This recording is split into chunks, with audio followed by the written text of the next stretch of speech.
let's transition and let's go to Houston, Texas, as the Houston Texans beat the Cleveland Browns 45-14. For the Browns, Joe Flacco, he struggled. He went 34 of 46. He threw for 307 passing yards, 1 touchdown, 2 interceptions. For the Texans, C.J. Stroud was balling. Another great performance from him. He went 16 of 21. He threw for 274 passing yards, 3 touchdowns. So, as I watch the Texans dismantle the Browns Saturday afternoon in Houston, my first thought that came to mind was the Houston Texans have hit a home run at the quarterback position. C.J. Stroud has played some great football this year, and I don't believe we've ever had a rookie play as well as C.J. Stroud has played this season. You look at what C.J. Stroud did in his first playoff debut. He had 3 passing touchdowns. That is tied. He tied Brock Purdy, who had 3 passing touchdowns in the 2022 wildcard playoff game. He tied Dak Prescott. He had 3 passing touchdowns in the 2016 divisional round playoff game. So C.J. Stroud is playing at a very, very high level right now. You look at what he was able to do during the regular season: 23 touchdowns, 5 interceptions, 4,108 passing yards. He completed 64% of his passes. And remember, C.J. Stroud, he missed a few games. I'm trying to look at, I think he played in, how many games did he play in this year? He played in 15 games. So he missed 3 games because of his concussion. So just think, if he would have played in all 17 games, so he missed 2 games because of his concussion. If he would have played in all 17 games, he would have had at least 27, 28 touchdown passes, perhaps. But he has had a tremendous, tremendous rookie season. And I know Carolina Panthers fans, they are really, really frustrated because the Carolina Panthers had an opportunity to draft C.J. Stroud instead of drafting Bryce Young. And it is clear and obvious that C.J. Stroud is not only better than Bryce Young, but C.J. Stroud is already a top 10 quarterback in the NFL. He's playing at a very, very high level. And not only did the Texans make the right decision to draft C.J. Stroud, but they also made the right decision.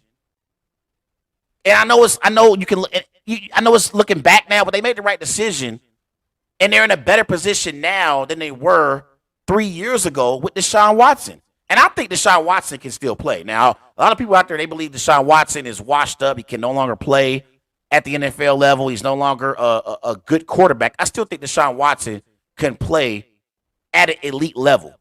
But right now, the way C.J. Stroud is playing for the Houston Texans, it makes the decision to move off of Deshaun Watson an even better choice and decision because of the way Stroud is playing. Stroud's playing some great football, and he is the foundation for the Houston Texans moving forward.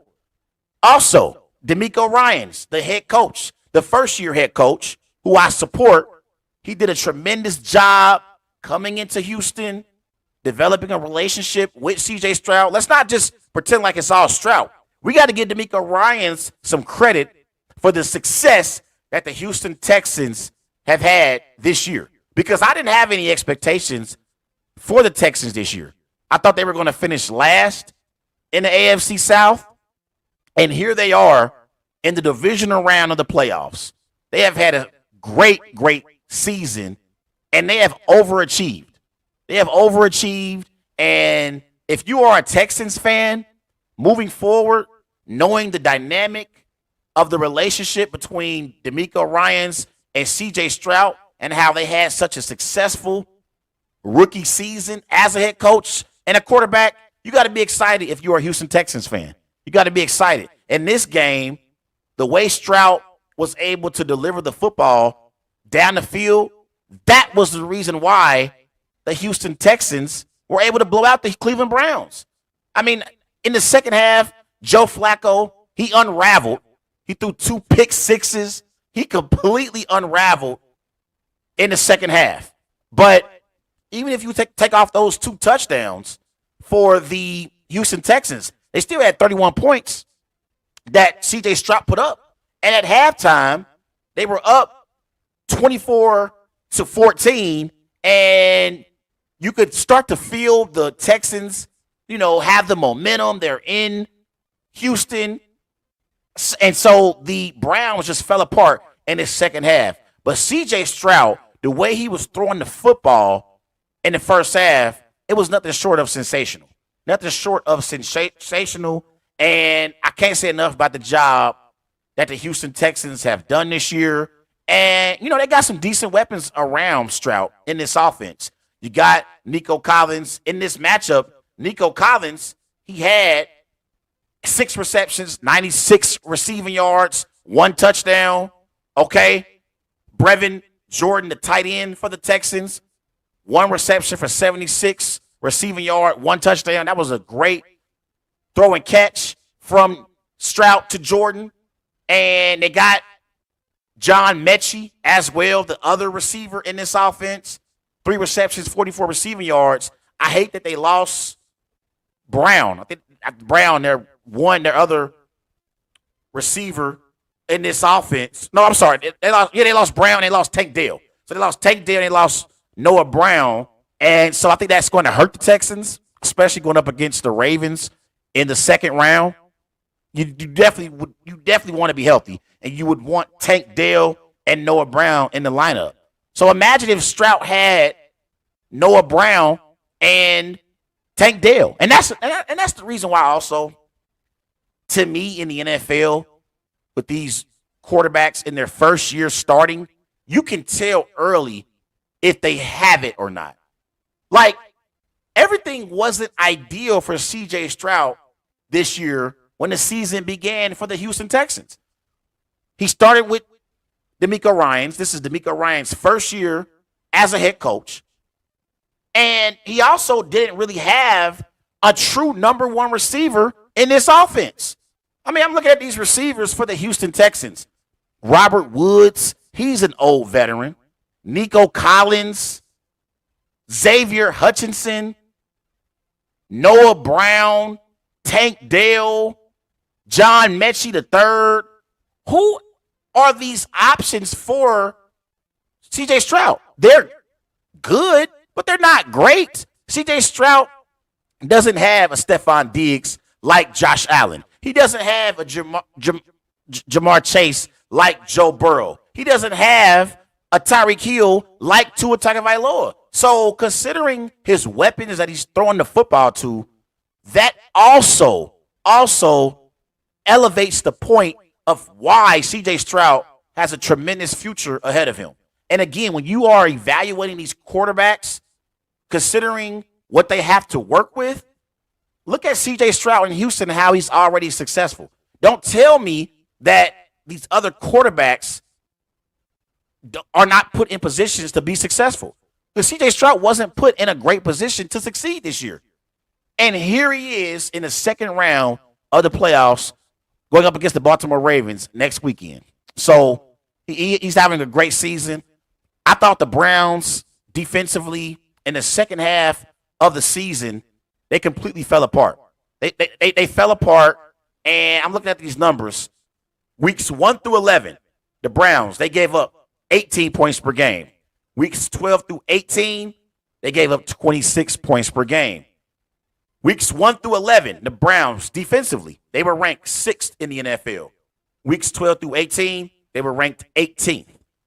Their sack percentage, weeks 1 through 11, was 11%. Weeks 12 through 18, only 6%.